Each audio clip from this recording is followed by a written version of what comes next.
Deux actualités vous concernent en ce moment. Le festival Effraction auquel vous participez à Paris, c'est à la Bibliothèque publique d'information du Centre Pompidou, ce sera jeudi prochain. Et puis il y a ce livre et Refleurir, votre premier roman aux éditions Philippe Ray. Vous êtes aussi blogueuse afro-féministe. D'abord pour ceux et celles qui ne sont pas familiers du terme, du concept, c'est quoi être afro-féministe? Être afro-féministe, c'est être en lutte contre toutes les discriminations qui peuvent toucher les femmes noires. Ça peut être les discriminations liées au racisme, au sexisme. Moi, je parle spécifiquement de la grossophobie parce que je suis ronde. Donc voilà, mais c'est vraiment un mouvement d'émancipation, un mouvement qui vise à créer un monde plus juste, en fait, de manière large et rapide. Ouais.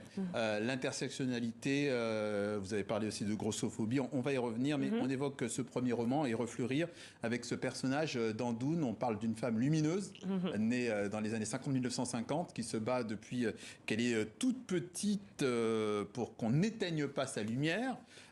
Quand vous dites et refleurir, ça veut dire quoi? Toujours se relever malgré les épreuves? Tout à fait. En fait, le titre, c'est ma manière pour moi de m'émerveiller face à nos capacités à rebondir, à nos capacités à revenir, à traverser des époques assez sombres, des épreuves, et à avoir ce geste que je trouve magique, vraiment, je trouve miraculeux, de voir la lumière, de toujours y croire, de toujours avancer.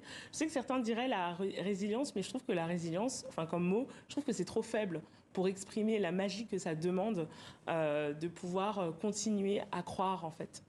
Voilà.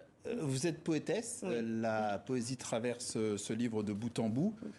Derrière elle, la communauté tire sur les reines, R-E-I-N-E-S, gare aux racines qui bâillonnent, gare aux astres téméraires qui ébranlent les maisons. Le poids des racines, le poids des traditions, est-ce que le père d'Andoun, malgré sa bonne volonté, peut ou veut combattre de telles pesanteurs? Je trouve que, comme beaucoup de personnages dans ce livre, le père, il est traversé de contradictions. Il a à la fois, il le voit en Andoun, en fait, ce côté spécial, cette lumière, et en même temps, je pense que bouleverser les traditions, c'est aussi un tremblement, en fait. Ça crée des comment dirais-je, des changements. Ça crée des changements, ça crée des révolutions, parce que vous citez le texte, je parle de la révolution aussi. Et du coup, parfois, je pense que quand on est parent, on a en même temps envie de voir son enfant être épanoui, et en même temps, on a envie de sécurité, on a envie de confort. Et je pense que justement, renoncer aux traditions, ou plutôt se bouger face aux traditions, sortir des sentiers battus, c'est pas très confortable. C'est pas la sécurité. Donc je pense que son père, il est traversé par ça. À la fois, il lui dit elle est spéciale. À la fois aussi, il veut l'emmener aussi dans une société assez conventionnelle. Donc voilà. Et je pense que c'est une contradiction qui traverse beaucoup de personnages. Oui. L'histoire se passe au Cameroun, elle va aussi se déplacer en France pour Andoun. Là encore, beaucoup de déceptions masculines, même quelque part, c'était inattendu. Je crois que je parle beaucoup des hommes qui sont faillibles. C'est quelque chose qu'on me remarque souvent. On me dit mais les hommes, ils sont pas héroïques. Et j'ai envie de dire, ils sont des êtres humains. Ils sont eux aussi face à leurs propres difficultés, à leurs propres obstacles. Et effectivement, parfois ça dessert, et souvent ça dessert Andoun. Mais je trouve que et refleurir, en tout cas, ce que j'ai essayé de faire, c'était quelque chose de nuancé. Comment nos humanités sont sublimes et comment parfois elles sont pas très jolies, quoi.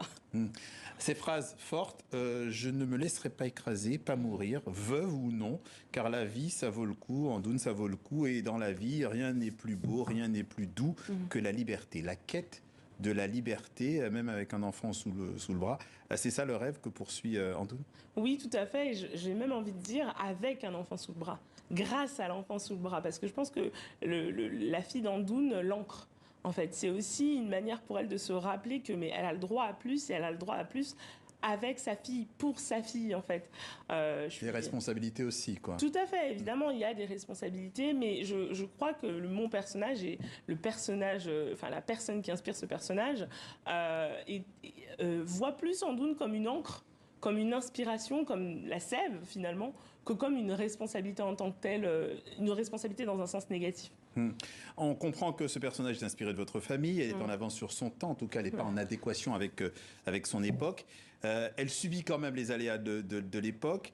Est-ce que ce livre est une manière pour vous de donner une visibilité à un combat féministe pour bien souligner qu'il existait déjà, même quand il était peu audible? Tout à fait. Alors, je pense que mon personnage ne se dirait pas féministe, mais effectivement, pour moi, ce qui était important, c'était de montrer aussi comment ces personnes qui ont existé se sont débattues. Il y en a eu, en fait. Le féminisme, que ce soit le féminisme ici ou le féminisme sur le continent, il n'a pas commencé dans les années 2000. Et je pense que c'est important. Pas avec vous, par exemple. Pas du tout, non. Et d'ailleurs, j'en suis ravie. Ouais. Je suis ravie de me dire que je suis le débouché d'une filiation très longue de femmes puissantes, de femmes fortes, de femmes qui se sont battues, parce que ça me donne aussi beaucoup de force. Ouais.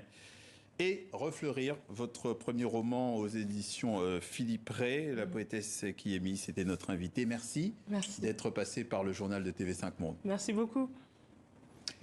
Et c'est tout pour aujourd'hui. Merci, à demain.